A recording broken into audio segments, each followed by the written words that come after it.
Welcome back to Dynamics. Okay, so this video should be a short one too. And this video is coming out a little late, but the news was that John Fetterman had gone into the hospital due to some issues, like he wasn't feeling well or he was hearing things muffled. And then it switched to he was going into long-term care for depression, and he was just trying to, get himself to be in a better place. I'm assuming it's probably like a combination of both. He's probably does have, the health issues. He's probably having some hearing issues, and he probably is depressed, about the state of his health. He may have been someone who had depression issues prior to, and then this just doesn't, help that. His health issues don't help that mental state. And so it's unfortunate to see him going through this. Obviously, I'm not a John Fetterman supporter, but you don't want to see people go through these health issues, and I really do hope he gets better very soon. Um, but we see this with partisanship, with the issues of partisanship, and so of course this is another video where I'm going to be discussing that. Um, John Fetterman would have never been elected if we didn't have such a divided political system based on political parties. He was not fit for office. He was not fit to take a seat in the Senate. Um, this is being shown out with his health issues, and now going in to be checked for his mental state. Um, and really, it's not good for him. It's bad that he had to go through that campaign and not heal and not get better after his stroke. It's bad that he's being put under all this pressure and this stress and this scrutiny when his mental state is not where it needs to be. And but they forced him ahead anyways because he was the named candidate for the Democratic Party, rather than say, you know what, he's not going to be able to do it. Um, you'll need to go in and vote for somebody else, um, and vote for the best possible candidate. I'm not saying that that was Dr. Oz. He wasn't a good candidate at all. I would have, if I had lived in Pennsylvania, I would have had a really hard time, voting for Dr. Oz, because I knew that it was going to be a close election. If you don't vote for Dr. Oz, then he's going to lose, um, and Fetterman is going to win. But neither were good candidates. You had a great, well, I don't know, I don't know a lot about him, but there was a libertarian candidate in Pennsylvania, and I probably would have ended up voting for him. I would have had to look into him. I don't know a whole lot about him because I'm not in Pennsylvania.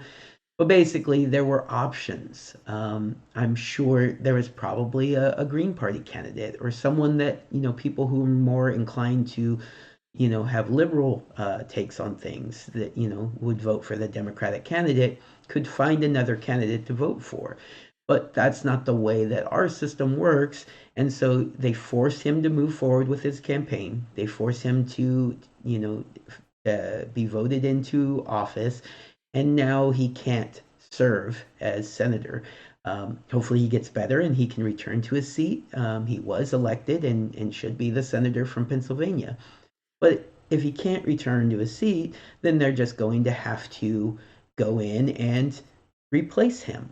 They'll go in and they'll name someone to the seat, and that person will have the seat until the next election, or maybe they'll have a special election. I'm not quite sure how Pennsylvania law works on that. And that's not the only election where we saw this happen. We'll go ahead and we'll pick on the Republicans for a while. Was his name George Santos? I think is his name. In from New York. Should never have been elected into office. The only reason he was elected into office was because he was the Republican running in that district, and that district wanted to flip.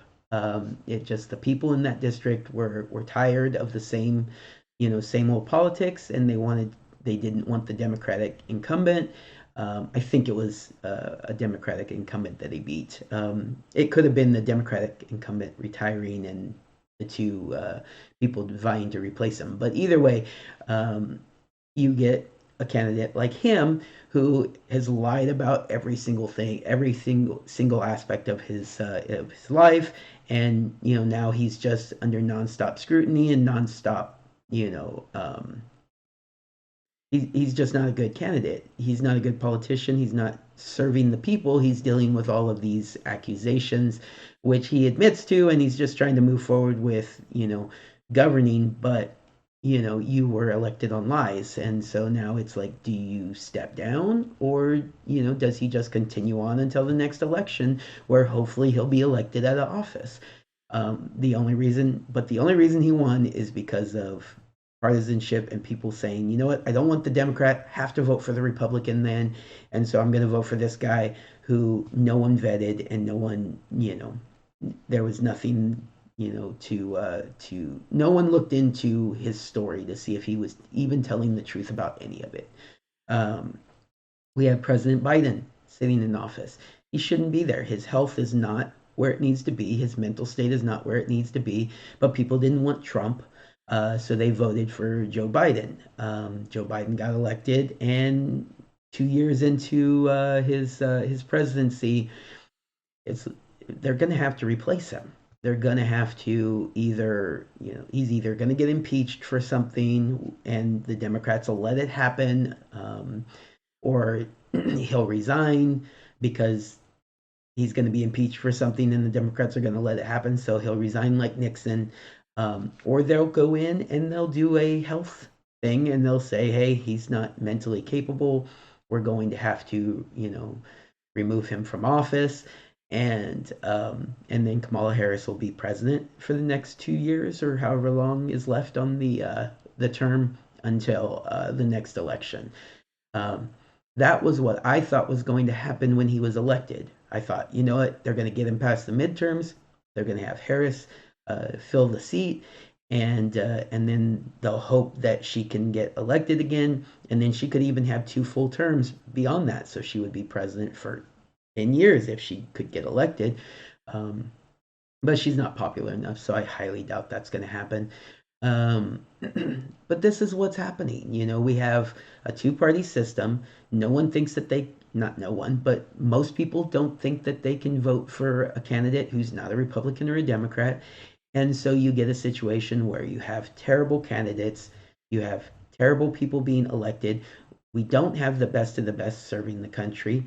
We have mediocre at best. And in a lot of cases, we have some of the worst people in the country, either morally, ethically, or just diminished capacity, just not very bright. They couldn't make it in the real world, and they got into politics, and have been career politicians because we don't have term limits, and so that's where we are. So the point of this video is just another discussion, another little rant about how we need to get away from this two-party political system. And for us to be able to do that, it's going to take probably some drastic changes, possibly a constitutional amendment, or, if somehow we can get people on board, we could do it without all that. But, people are just entrenched, and until people get fed up with both parties, it's not going to change. And, it's hard to be fed up with both parties when you're so busy being fed up with one party. So here we are. And none of the third party options are great. I'm a libertarian. The Libertarian Party needs a lot of help. They definitely aren't the cream of the crop that they get up there, and they don't know how to run elections very well, and they don't win. It's just as simple as that. And then you have the Green Party, which just doesn't have enough support. They're too extreme, I think, is maybe the reason why, but also because most people are like, if I don't vote for the Democrat, then the Republican's going to win. So, and then now we have the Forward Party, which is trying to, I don't know that they've actually run anybody yet. Um, but the Forward Party is, also trying to get rid of partisan politics in a way, um, but by creating a political party. So, and then, it's tough for me because I want to see them succeed. I follow them. I think Andrew Yang's, seems like a pretty nice guy. I like a lot of his takes on things, but their primary issue is something I just can't get behind, which is the universal basic income, which I'll probably do a video on that one of these days. Um, UBI, like, it almost sounds appealing, and then when you just get too into it, you just know that it's just not going to work. It could work, but it's not going to work. Anyways, I'm getting on tangents now, so I'm gonna go. I do really hope that John Fetterman gets well soon. I hope he can return to his seat and govern for the people who voted for him. And if he can't, then I hope he can, resign and focus on his health and just try to get better. Don't don't lose yourself because you're trying to hold on to this so strongly. Take care of yourself, man. All right, everybody, take care. Have a good day.